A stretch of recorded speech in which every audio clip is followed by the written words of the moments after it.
मैं सपना से प्यार करता हूँ भैया। सरकार देते वो तेरा। कभी हंसते हैं कभी रोते। Kill him!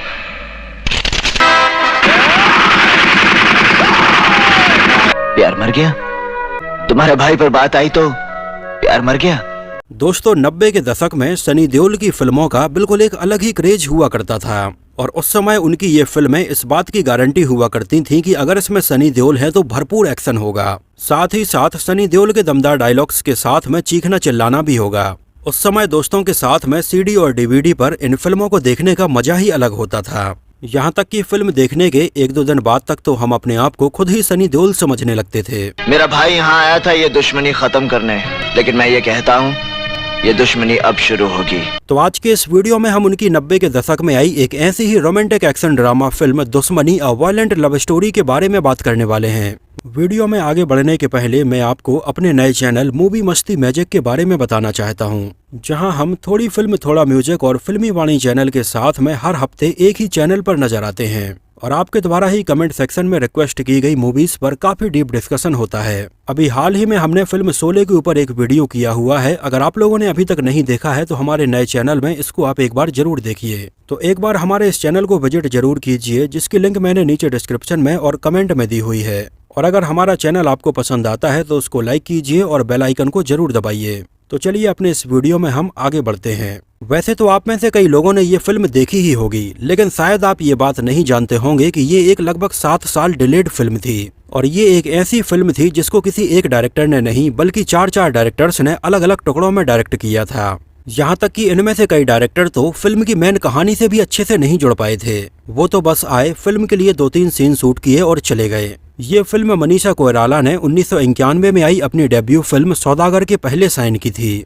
लेकिन ये फिल्म 1995 में रिलीज हुई, जिस समय तक मनीषा कोइराला बॉलीवुड का एक जाना पहचाना नाम बन चुकी थी। इस बीच फिल्म के स्टार कास्ट में भी कई बार बदलाव हुआ था। फिल्म रिलीज हुई थी 1995 को और सबसे पहले बतौर डायरेक्टर इसको स्टार्ट किया था जाने माने डायरेक्टर शेखर कपूर ने, जो इसके पहले मिस्टर इंडिया जैसी बेहतरीन फिल्में बना चुके थे। लेकिन आगे चलकर शेखर कपूर ने कई फिल्में स्टार्ट की, लेकिन ये फिल्में बीच में ही छोड़ दी थी, जिनमें रूप की रानी, चोरों का राजा, बरसात, जोशीले और टाइम मशीन जैसी कई फिल्में शामिल हैं, जिसके बारे में हम इस वीडियो में आगे और डिटेल से बात करेंगे। हालांकि शेखर कपूर ने फिल्म दुश्मनी को आधे से ज्यादा कंप्लीट करने के बाद में छोड़ दिया था और शेखर कपूर के ये फिल्म बीच में छोड़ देने के बाद में इसके बहुत सारे सीन्स संजय खन्ना ने, करण राजदान ने और बंटी सूरमा ने डायरेक्ट किए थे। हालांकि फिल्म में बतौर डायरेक्टर के तौर पर ऑफिशियली केवल बंटी सूरमा का नाम लिखा गया था। फिल्म की कहानी लिखी थी करण राजदान ने और इसको प्रोड्यूस किया था अली मोरानी और करीम मोरानी ने। और इसमें हमें नजर आए थे सनी देओल, जैकी श्रॉफ, मनीषा कोइराला, दीप्ति नवल, अनुपम खेर, प्रदीप रावत और रघुवीर यादव। फिल्म का म्यूजिक एल्बम कंपोज किया था आनंद मिलिंद ने और इसके बहुत सारे गाने लोगों ने काफी पसंद किए थे। ये गाने थे बन्नो तेरी अखियां, सुर में डाली, मेरा सलाम ले, लड़की कुमारी, तेरे बिना जिया, आज प्यार कर ले, कभी हंसते हैं कभी रोते हैं और बड़ी मुश्किल से। इनमें से सपना अवस्थी की आवाज में फिल्म का एक गाना बन्नो तेरी अखियां, सुर में डाली उस समय लोगों ने बहुत ज्यादा पसंद किया था और ये एक ऐसा गाना था जिसको आगे चलकर लगभग हर एक शादी की कैसेट में जरूर रखा जाने लगा था। यहाँ तक कि आज भी जब लड़की की शादी में उसको हल्दी चढ़ रही होती है और मेहंदी लगती है तब इस गाने पर जरूर डांस किया जाता है। इसके अलावा मुझे इसका एक और गाना काफी पसंद आया था। ये गाना था कभी हंसते हैं कभी रोते हैं।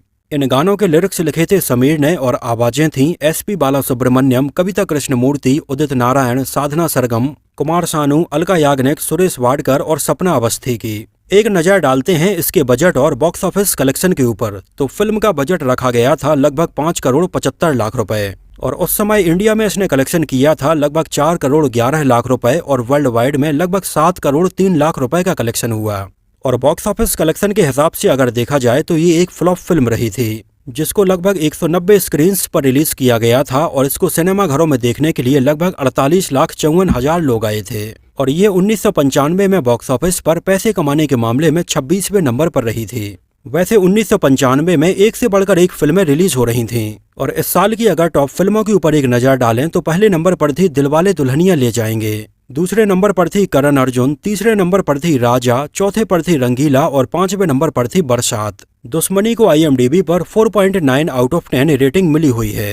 एक्चुअली फिल्म दुश्मनी पहले out and out Sunny Deol की फिल्म होने वाली थी, एक्चुअली हुआ ये था कि 1987 में डायरेक्टर शेखर कपूर ने अपनी ब्लॉकबस्टर फिल्म मिस्टर इंडिया के बाद 3 फिल्मों के ऊपर काम करना शुरू किया था। इनमें से पहली फिल्म थी दुश्मनी अ वायलेंट लव स्टोरी, दूसरी फिल्म थी संजय कपूर और तब्बू की प्रेम और तीसरी फिल्म थी रूप की रानी चोरों का राजा। जिन तीनों ही फिल्मों को शेखर कपूर ने लगभग आधे से ज्यादा शूट करने के बाद में बीच में ही छोड़ दिया था। हालांकि आगे चलकर उनकी फिल्म प्रेम और रूप की रानी चोरों का राजा को शेखर कपूर के असिस्टेंट डायरेक्टर सतीश कौशिक ने कंप्लीट किया था। उस समय शेखर कपूर अपनी फिल्म बैंडेड क्वीन बनाने में लगे हुए थे और उन्हें हॉलीवुड से भी बहुत सारे नए ऑफर आ रहे थे। इस वजह से उन्होंने उस समय बॉलीवुड की कई नामी गिरामी फिल्मों को बीच में ही छोड़ दिया था, जिनमें से एक फिल्म दुश्मनी भी थी, जिसको उन्होंने 1988 में बनाना शुरू कर दिया था और इसके लिए उनकी पहली पसंद सनी देओल ही थे, जिनको उन्होंने इसके लिए साइन कर लिया था। उस समय मनीषा कोइराला अपनी मां के साथ में मुंबई आई थीं और फिल्मों में ट्राई कर रही थीं। उस समय शेखर कपूर ने मनीषा कोइराला का एक एड शूट देखा और उनकी फोटोग्राफ्स देखी, जो उन्हें बहुत ज्यादा पसंद आई और शेखर कपूर ने तुरंत मनीषा कोइराला को सनी देओल के अपोजिट साइन कर लिया था। और ये उस समय की बात है जब मनीषा कोइराला को सुभाष घई ने अपनी फिल्म सौदागर के लिए साइन तक नहीं किया था। हालांकि एक समय शेखर कपूर ने मनीषा कोइराला वाले रोल के लिए तब्बू के नाम के ऊपर भी विचार किया था, लेकिन उसी समय वो अपनी एक और फिल्म प्रेम भी बना रहे थे, तो उन्होंने फिल्म प्रेम में तब्बू को साइन किया और मनीषा कोइराला को दुश्मनी में साइन किया। इसके अलावा सनी देओल के बड़े भाई के तौर पर शेखर कपूर इसमें पहले नसरुद्दीन शाह को साइन करना चाहते थे, लेकिन उस समय तक नसरुद्दीन शाह की इतनी ज्यादा कोई कमर्शियल इमेज नहीं थी और प्रोड्यूसर्स ने कहा कि उनकी जगह पर वो किसी और को साइन करें। उनके बाद में एक समय सनी देओल के बड़े भाई के तौर पर विनोद खन्ना और मिथुन चक्रवर्ती का नाम भी सामने आया था। हालांकि उस समय मिथुन चक्रवर्ती तो इसमें काम नहीं कर पाए थे, लेकिन विनोद खन्ना ने इसमें काम करने के लिए हाँ बोल दिया था। यहाँ तक कि विनोद खन्ना के कुछ सीन भी शूट किए गए थे, लेकिन ये फिल्म डिले होती चली गई और बाद में विनोद खन्ना ने ये फिल्म छोड़ दी थी। इसके बाद सनी देओल के बड़े भाई के तौर पर इसमें जैकी श्रॉफ को साइन किया गया। हालांकि स्टार्टिंग में ये रोल कोई बहुत बड़ा नहीं था।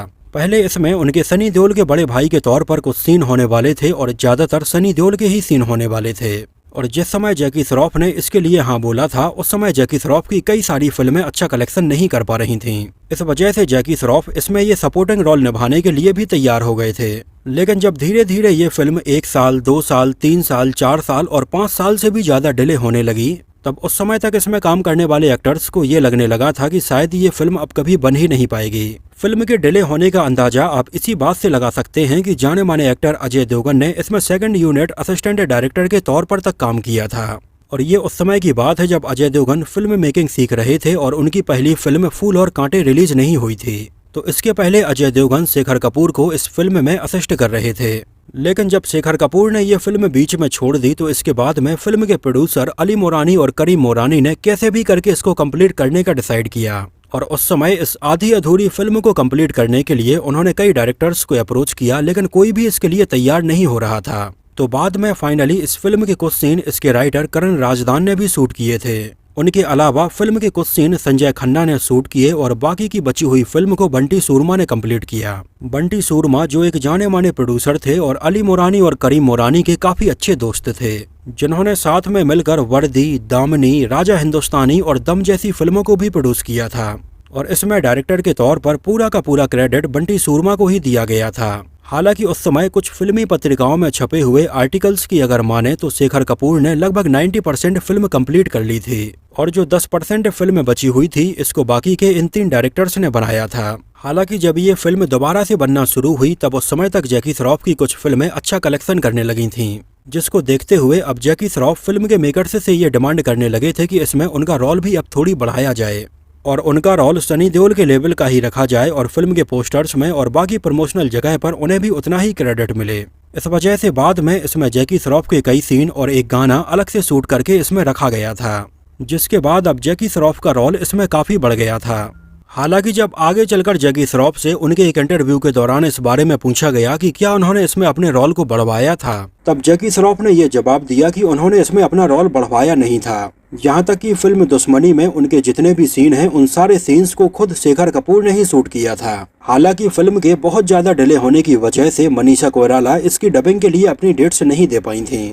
इस वजह से बाद में इसमें मनीषा कोइराला की आवाज को किसी और डबिंग आर्टिस्ट से डब करवाया गया था, जो कि फिल्म देखते टाइम पर और इसमें मनीषा कोइराला की आवाज सुनते टाइम पर हमें साफ साफ समझ में भी आता है। और वैसे अगर देखा जाए तो इसमें मनीषा कोइराला के लिए ये डबिंग बहुत अच्छे से शूट नहीं हो रही थी, जिसकी वजह से इसमें मनीषा कोइराला के ऊपर फिल्माए गए कुछ इमोशनल सीन्स वो इम्पैक्ट नहीं डाल पाते हैं। फिल्म के एक सीन में हमें अमिताभ बच्चन की 1991 में आई फिल्म इंद्रजीत का एक पोस्टर लगा हुआ भी नजर आता है। तो कहने का मतलब ये है कि वैसे तो ये फिल्म 1988 में स्टार्ट हुई थी, लेकिन इसके बहुत सारे सीन 1991 में, 92 में, 93 में, 94 में और 95 में तक शूट किए गए थे। फिल्म दुश्मनी के एक गाने मेरा सलाम ले में हमें जैकी श्रॉफ के साथ में स्पेशल अपीयरेंस में वर्षा उषा गांवकर भी नजर आई थी। एक्चुअली वर्षा उषा गांवकर जैकी श्रॉफ की बहुत बड़ी फैन थी और अपने कई इंटरव्यूज में वो इस बात का जिक्र भी कर चुकी थी। तब उस समय पहले इस गाने के लिए कई और एक्ट्रेसेस को अप्रोच किया गया था, लेकिन कोई भी इसमें काम करने के लिए तैयार नहीं हो पा रहा था और बाद में फाइनली वर्षा उषा गांवकर इस गाने में नजर आने के लिए तैयार हो गई थी, जिस बारे में उनका ये कहना था कि वो जैकी श्रॉफ को बहुत ज्यादा पसंद करती हैं, इसी वजह से इस गाने में काम कर रही हैं। हालांकि उस समय वर्षा उषा गांवकर ने फिल्मी पत्रिकाओं को दिए हुए अपने कुछ इंटरव्यूज में ये बोल दिया था कि वो जैकी श्रॉफ से प्यार करती हैं। हालांकि जब ये इंटरव्यू जैकी श्रॉफ की पत्नी आयशा श्रॉफ ने देखा तो उन्हें उनके ऊपर बहुत ज्यादा गुस्सा आया और वो इसको लेकर काफी अपसेट भी हो गई थी। हालांकि बाद में जब वर्षा उषा गांवकर को इस बारे में पता चला, अपने एक और इंटरव्यू में इस बात को और क्लियर किया कि वो जैकी श्रॉफ को पसंद करती हैं, इसको कोई और अन्यथा ना ले, वो बस जैकी श्रॉफ की फैन है, इससे आगे और कुछ भी नहीं है। फिल्म दुश्मनी के ज्यादातर सीन्स मुंबई के आसपास के लोकेशंस पर ही फिल्माए गए थे। इसके अलावा इसके कई सीन फिल्म सिटी में, फिल्मिस्तान स्टूडियो में, कमालिस्तान स्टूडियो में और आरके स्टूडियो में भी शूट किए गए थे।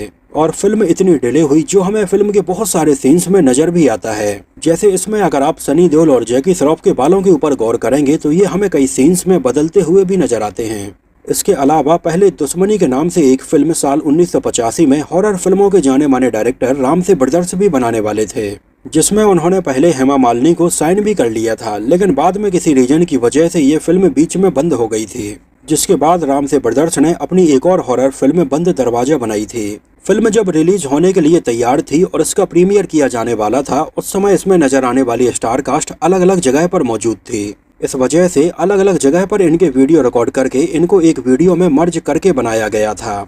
जैसे फिल्म दुश्मनी के प्रीमियर वाले इस वीडियो में मनीषा कोइराला के लुक को अगर आप देखेंगे तो ये मनीषा कोइराला की आने वाली फिल्म गुप्त का लुक है। जिस समय मनीषा कोइराला फिल्म गुप्त के गाने ऊंचाइयां गहराइयां को शूट कर रही थी, उसी फिल्म के सेट पर उन्होंने इसके लिए ये वीडियो रिकॉर्ड किया था। ऐसे ही जैकी श्रॉफ भी इस वीडियो में अपने बेटे टाइगर श्रॉफ के साथ में नजर आ रहे हैं। इसके अलावा एक और गौर करने वाली बात यह है कि शेखर कपूर के द्वारा छोड़ी गई 2 फिल्में प्रेम और दुश्मनी काफी डिले होने के बाद में फाइनली 1995 में ही रिलीज हुई थी। इसमें हमें सनी देओल के दोस्त रघु के तौर पर पंचायत वेब सीरीज से बहुत ही फेमस प्रधान जी रघुवीर यादव नजर आए थे और फिल्म के एक गाने बन्नो तेरी अखियां सुर में डाली में हमें डांस करती हुई उनकी वाइफ मंजू देवी यानी कि नीना गुप्ता नजर आई थी, जिस गाने में हमें नीना गुप्ता के बहुत ही अच्छे एक्सप्रेशंस देखने के लिए मिलते हैं। हालांकि वैसे तो ये दोनों बहुत ही पुराने और काफी फेमस हैं, लेकिन पंचायत वेब सीरीज के बाद से इन्हें नई जनरेशन भी जानने लगी है। तो दोस्तों ये तो बात हुई फिल्म दुश्मनी से जुड़े बहुत सारे अननोन फैक्ट्स के बारे में। मुझे तो ये फिल्म एवरेज ही लगी थी। आप लोगों को ये फिल्म कैसी लगी थी हमें कमेंट सेक्शन में जरूर बताना। और अगर इसको उस समय आप में से किसी ने सिनेमा घर में देखा हो तो हमें सिनेमा घर का नाम और शहर का नाम भी जरूर बताना। तो इस वीडियो में इतना ही। अगर ये वीडियो आपको पसंद आया हो, मेरी मेहनत आपको पसंद आई हो, तो इसको प्लीज लाइक करके मुझे इस बात का जवाब जरूर दीजिए। तो मिलते हैं किसी नए वीडियो में कुछ और ऐसी ही इंटरेस्टिंग और रोचक बातों के साथ।